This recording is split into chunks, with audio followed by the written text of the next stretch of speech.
Motions అవుతున్నాయి, నీరసం వచ్చేస్తుంది, టాబ్లెట్లకు కూడా తగ్గలేదు అని మీరు ఎప్పుడన్నా భయపడినప్పుడు నేను ఒక మంచి టిప్ చెప్తానండి.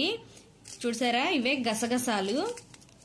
ఈ గసగసాలని యూజ్ చేసుకొని మనం వెంటనే మోషన్స్ అనేది తగ్గించుకోవచ్చండి. ఎలాగో చూపిస్తాను. చూస్తున్నారు కదా, ఈ గసగసాలని ఒక స్పూన్ తీసుకోండి.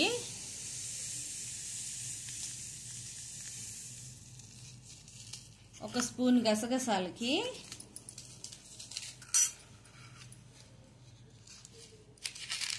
పంచదార, హాఫ్ స్పూన్ పంచదార అండి. షుగర్ పేషెంట్లు ఎవరైనా ఉంటే పంచదారని స్కిప్ చేసేయచ్చు. ఇలా రెండు కలిపేసుకొని,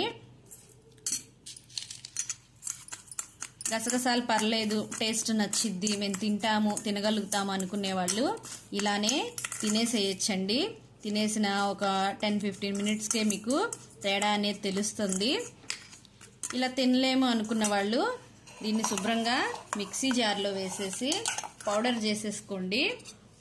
పౌడర్ చేసేసుకొని అది కూడా మళ్ళీ గిన్నెలోకి టర్న్ చేసుకొని తినేసేయచ్చు. మేము ఇలా తినలేము అనుకున్న వాళ్ళు ఈ మిక్సీలోనే వచ్చిన పౌడర్ని ఈ tea glass half tea glass water పోసేసి దాన్ని శుభ్రంగా వడకట్టేస్తే చిక్కటి పాల్లాగా వస్తాయండి.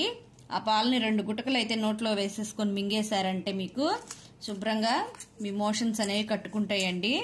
ప్రతిదానికి మందులు వేసుకోలేం కదండి, సైడ్ ఎఫెక్ట్స్ అన్నీ వస్తుంటాయి.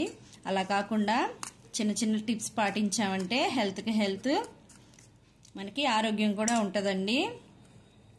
ఈ వీడియో మీకు నచ్చిద్దని అనుకుంటున్నాను. మా వీడియో మీకు నచ్చినట్టయితే మా ఛానల్ని లైక్ చేయండి, షేర్ చేయండి, సబ్స్క్రైబ్ చేసుకోండి. బాయ్ అండి.